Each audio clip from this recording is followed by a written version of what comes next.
Hey, my name's Steve, and I have this channel called Show Off Your Everyday Carry. And that's the main purpose of it, is for people who don't have a gun channel.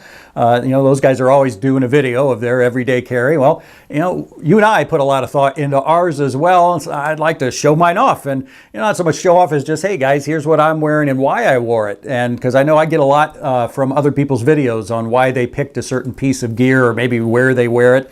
Gives me ideas. So if you want to show off your everyday carry without starting your own channel, then send your video to me. I'd showoffyouredc@gmail.com, and I'll put that down in the description. And I'll upload it here on my channel. Or if you just want to take a picture, I've got a Facebook page called Show Off Your EDC.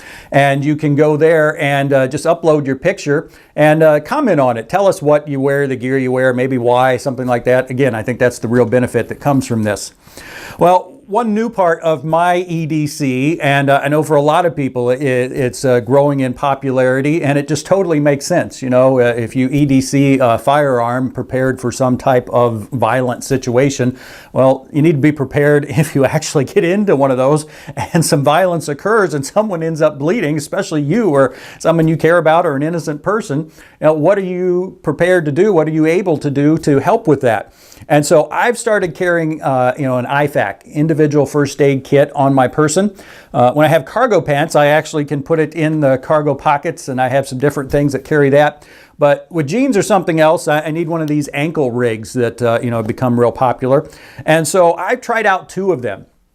One thing I will say, just to encourage you in this, for a long time I put this off because, I hadn't taken a specific medical training class that, a lot of the people offer that also maybe offer the gun classes, or some of them are just specialized for that. And I thought, until I do that, I just don't know what to do with this stuff. Well, a resource that has been super helpful is Skinny Medic's YouTube channel.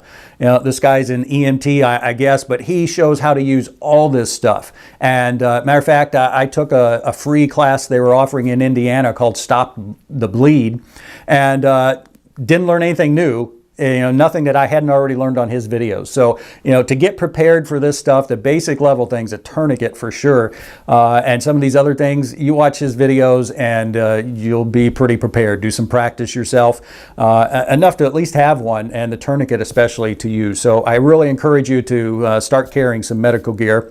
And if you're going to do it with an ankle kit, here's my review of two of them. This one is by Lynx Defense, and this one is Wilderness Tactical, and you probably know them for their belts and things. So I want to show you the gear that I carry and how it fits into each of these. First, I'll just show you what each of these has pocket-wise. The Lynx Defense has these two, small pockets, I guess I'd call them, compared to all the others, about 2 fingers wide for me. Same one. They're open at the bottom, except they do have this piece of elastic to keep things from falling through.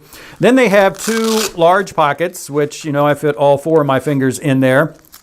They, same thing, open, but they have the elastic, and then also the tab comes up. So not only does it close over to give some security, but as you pull it up like that, it will pull out whatever's in there to help you get it out. So you can put that one on the front. This one I actually keep on the back. It's the same thing in terms of, the elastic band that pulls up.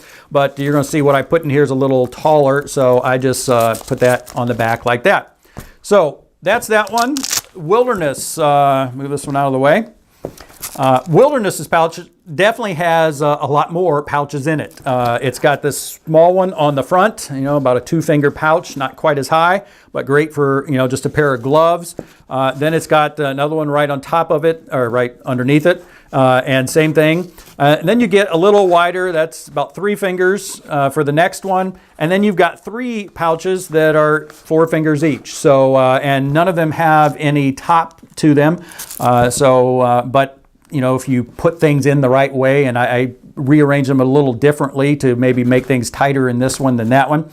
So, it does what it's doing. One thing I'll say, just to even get, sort of some foreshadowing, I guess, of what I'm going to end with, my conclusion of the two. You'll see at the bottom of this one, well, just in general, this one is like there's a piece of the nylon and then the pockets are put on top of it, whereas this is like 2 pieces of nylon that are just joined at the bottom. And, you know, that's not on top of one like these are. There's just two pieces sewed together. And the bottom of this is very stiff. And that comes into play on your ankle sometimes. You move around, sometimes that'll dig into your ankle, whereas that one's very pliable. And so, again, giving away a little more comfortable there. Let me show you what I do with each of these as far as what gear I have and how I put it in. Get the pockets facing me the right way. And what I'll do with this is leave that last one open. I have a rat's tourniquet. This is actually my secondary tourniquet. I have a soft T there. But I've heard that one, you know, the saying is, you know, one is none and two is one with a tourniquet. You know, it's good to have more than one. And also the soft T or the cat, and I prefer the soft T because it stages thinner. In terms of the way you pack it, and other than that, I think they both perform the same, everything I've seen. This one, it came staged a little thicker, fatter, and so I took, and that's just a highlighter, and I've wrapped it around a highlighter. You could use whatever to make it a little thinner, and so it doesn't stick out. That's the big thing you're trying to avoid here is, you know, the wider it is, the harder it is to conceal under the pant cuff. So I put that one there. This then is my soft T, and they come staged much thicker as well, but there's all kinds of YouTube videos that show you how to stage it differently. Then I keep, you know, just the rubber bands around it so these things don't rattle. And then what I've got for scissors is, and I'm not going to take it out, I've just got these mini trauma shears here, and I just rubber band them on that. And those have worked great. I've tested them on jeans and things, so, you know, you've probably seen the full size, and then some guys use little things, almost look like a letter opener.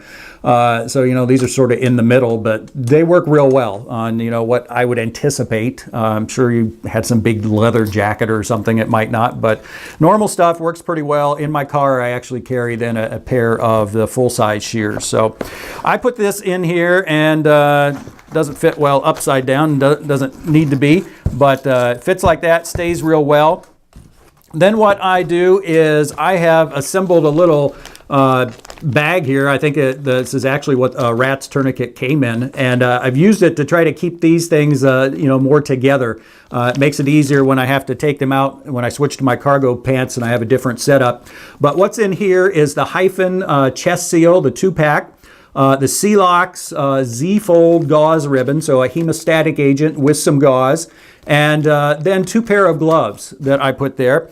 And then I actually, in my pocket, I can bring this one out, I guess, I have, that I carry with whatever kit or cargo pants, I have some compressed gauze in here in the one pocket. And there it is, H&H compressed gauze. And I'll give links to where I get a lot of this stuff. Rescue Essentials is a big one. Skinny Medic sells a lot of stuff. And then I put together, I saw this and made total sense. I put together some duct tape over an old credit card. So I've got a decent amount of duct tape there with me all the time. And I've got this compressed gauze. And once again, that goes in my front pocket, whatever I'm wearing. This one here I put together that way. So I've got the hemostatic gauze, chest seal, gloves. Put this one in the next pocket.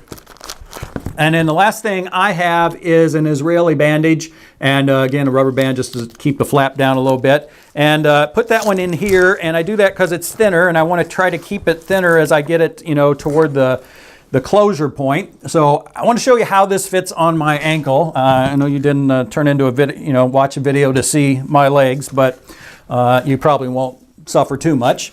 No making fun of the fact that I have sandals with socks. These are my Crocs sandals. There's nothing more comfortable. I'm in my house, but it's winter, so it's a little cold. So that's what you get. This one goes on, and I typically will put that stuff in front. So in the back there, you know, I can rest my leg without a bunch of things on there. Slides down pretty easy. I've got, these are painter pant jeans. Obviously, you're not going to wear skinny jeans with this, but I'm guessing if you're watching this channel, you don't wear skinny jeans anyway. And so, you know, that does well. Lifts up a little bit. You might see something. Biggest thing is, you know, how well does it go back down? You know, lifts up on its own. Does it go down on its own? And you know, this one fits in there real well. So that's the Wilderness Tactical. Take this stuff out and put it into the Lynx Defense ankle kit. Start with, that unwinds a little bit from time to time, so you have to play with that. I put the rat tourniquet in one of these two small pockets, and it stays in there, never had any trouble. Soft tee next to it. These are a little tighter in terms of fitting things in, you know, the way they're on there. But it does fit in just fine. It doesn't go any deeper than that, but I, you know, don't need it any deeper. It stays in just fine. This is the one that, because it's tall, I put on the outside one and I leave the flap off. I was leaving the flap off of the Israeli bandage, but I had it come out a couple times. So stick that one all the way in, put the flap down. And so that's what that looks like, all packed up. Let me show you how it wears on the ankle here.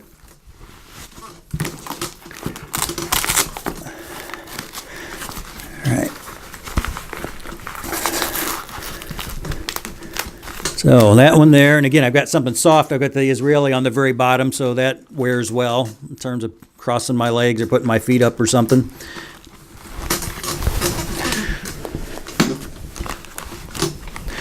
So there you go. You know, it's funny. I've tried to see. It seems like the Wilderness is a little thinner. You know, when I do that, there's just a little bit more to it. You know, it's not looking too bad there. I think it's gotten better as I've worn it. I know when I first started, it really seemed like the Wilderness was the one that, you know, was thinner, was easier to get a pant leg over if the pant leg had any problems at all.